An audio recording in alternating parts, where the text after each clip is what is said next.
Sahabat muslimah, bagaimana kriteria memilih calon suami yang baik itu? Ikuti tips berikut ini. Namun sebelumnya mari dukung channel ini dengan subscribe, like, dan share sebanyak-banyaknya agar kita bisa saling berbagi manfaat kepada teman-teman lainnya.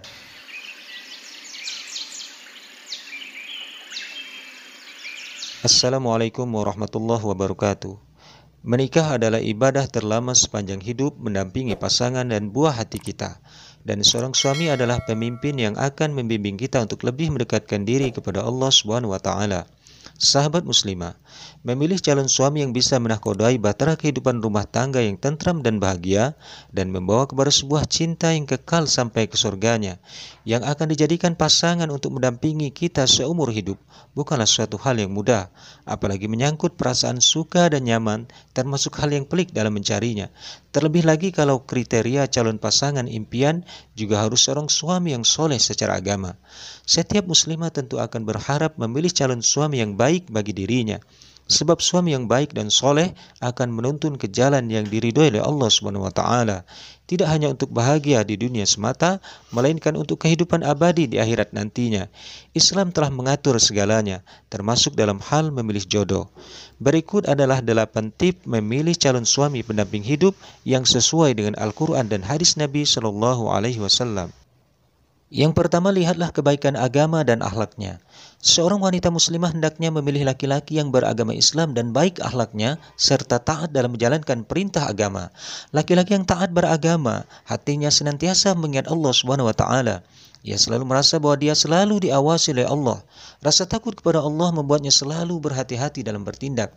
Seseorang yang takut kepada Allah tidak akan berperilaku hal-hal yang dilarang oleh agama. Dan Allah akan selalu menjaganya agar tidak melakukan perbuatan yang menyakiti dirinya sendiri, istrinya, dan anak-anaknya, bahkan juga kepada orang lain. Sahabat muslimah, pria yang memahami agama dapat menjadi imam terbaik bagi keluarga di rumah. Maka dalam hal memilih calon suami, lihatlah bagaimana pengorbanannya dalam menjalankan ibadah. Jika sholat yang merupakan kewajiban seorang muslim saja berani ditinggalkan, apalagi kalian yang hanya seorang titipan. Demikian juga sholat subuhnya. Kalau dinginnya pagi saja ia bisa taklukkan dengan menyegerakan sholat berjamaah di masjid, apalagi menaklukkan hatimu, tentu dia lebih bisa. Kalau puasa menahan lapar dan haus selama 13 jam sampai 14 jam saja tidak kuat, bagaimana dia menahan gejolak emosi dirinya? Bagaimana dia bisa menahan kesabaran saat ada permasalahan pada hubungan kalian? Yang demikian melambangkan kekokohan pribadi dan hatinya. Dalam hadis dari Muawiyah radhiyallahu an, Nabi Shallallahu alaihi wasallam bersabda, barang siapa yang Allah kehendaki mendapatkan seluruh kebaikan, maka Allah akan memahamkan dia tentang agama. Hadis riwayat Bukhari dan Muslim. Ibnu Hajar rahimahullah menyatakan, disimpulkan dari hadis tersebut bahwa siapa yang tidak memahami agama, enggan mempelajari dasar-dasar Islam dan cabang-cabangnya, maka ia diharamkan untuk mendapatkan kebaikan. Yang kedua, lihatlah sikap kepeduliannya. Baik kepedulian terhadap dirinya sendiri, lingkungannya, atau dengan sesamanya. Seorang pria yang mampu memberikan perhatian, kelak dia akan peduli pada kebagusan agama istri dan anak-anaknya, bukan terus memenuhi kepentingan duniawinya saja. Seorang perokok misalnya tentu kurang peduli dengan kebaikan orang lain, karena untuk kesehatan dirinya saja dia tidak peduli. Kepedulian dengan seseorang akan membuatnya menjadi seseorang yang benar-benar memiliki kepribadian yang baik.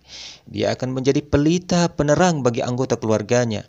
Suami yang baik bisa menjaga keluarganya dari segala jenis dosa dan menjauhkan keluarganya dari siksa neraka. Suami yang bisa menjaga diri dari kemaksiatan, berarti dia juga bisa menjaga keluarganya.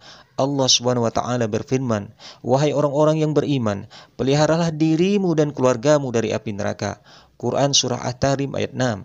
Ad-Dhahak dan Muqatil mengenai ayat di atas menyebutkan, menjadi kewajiban seorang muslim untuk mengajari keluarganya, termasuk kerabat, sampai pada hamba sahaya laki-laki atau perempuannya. Ajarkanlah mereka perkara wajib yang Allah perintahkan dan larangan yang Allah larang. Yang ketiga, lihatlah pekerjaannya halal atau haram. Tidak penting seberapa besar penghasilan calon suami setiap bulan, asalkan rezeki itu diperoleh dari pekerjaan yang halal. pasti kehidupan rumah tanggamu kelak akan dinaungi keberkahan. Meskipun penghasilan besar namun diperoleh dari pekerjaan yang tidak benar, hasil korupsi, jualan barang haram, bekerja di tempat riba dan lain sebagainya, percayalah, kehidupan rumah tanggamu tidak akan nyaman. Apalagi jika rezeki yang tidak halal masuk menjadi darah daging anak-anak kita nantinya. Anak adalah harta yang paling berharga di dunia ini. Jika sejak kecil sudah kemasukan rezeki yang haram, pikirannya dan anggota tubuhnya akan berpotensi besar kepada hal-hal yang diharamkan oleh Allah Subhanahu wa taala. Jangan salahkan anaknya, namun telusuri lagi dari mana sumbernya. Seorang laki-laki memiliki tanggung jawab untuk menafkahi istrinya baik lahir maupun batin setelah menikah nanti. Hukumnya wajib bagi seorang suami untuk menafkahi keluarganya dengan rezeki yang halal. Sangat penting memilih calon suami yang berkomitmen dan penuh rasa tanggung jawab untuk menjaga serta melindungi keluarganya. Dari Muawiyah Al-Qusairi radhiyallahu an, ia bertanya kepada Rasulullah sallallahu alaihi wasallam mengenai kewajiban suami kepada istri. Lantas Rasulullah sallallahu alaihi wasallam bersabda, engkau memberinya makan sebagaimana engkau makan, engkau memberinya pakaian sebagaimana engkau berpakaian, dan engkau tidak memukul istrimu di wajahnya, dan engkau tidak menjelek-jelekannya serta tidak memboikot dalam rangka nasihat selain di rumahnya. Hadis riwayat Abu Daud. Syekh Al-Albani menyatakan bahwa hadis ini hasan sahih. Yang keempat, lihatlah bagaimana dia memuliakan orang tua dan keluarganya. Cara lain melihat calon suami itu baik adalah dengan melihat bagaimana dia memperlakukan orang tuanya dan keluarganya. Lihat bagaimana perhatiannya kepada ibunya dan bagaimana perilakunya kepada saudara-saudaranya. Kalau wanita terdekatnya saja, yaitu ibunya, ia muliakan. Apalagi kamu yang akan menjadi calon istri yang akan menemani hingga akhir hayatnya. Pasti kamu akan menjadi pusat perhatiannya. Kamu adalah bunga terindah dalam hidupnya, menjadi teman berbagi dalam suka dan duka. Perlakuan baik kepada saudara-saudaranya itu sangat penting kita perhatikan, sebab tidak jarang percikan masalah dalam keluarga itu bermula dari hubungan keluarga besar yang kurang harmonis. Kamu juga akan merasa nyaman sebagai orang baru saat memiliki saudara-saudara ipar yang menyenangkan. Yang kelima, lihatlah bagaimana pergaulannya.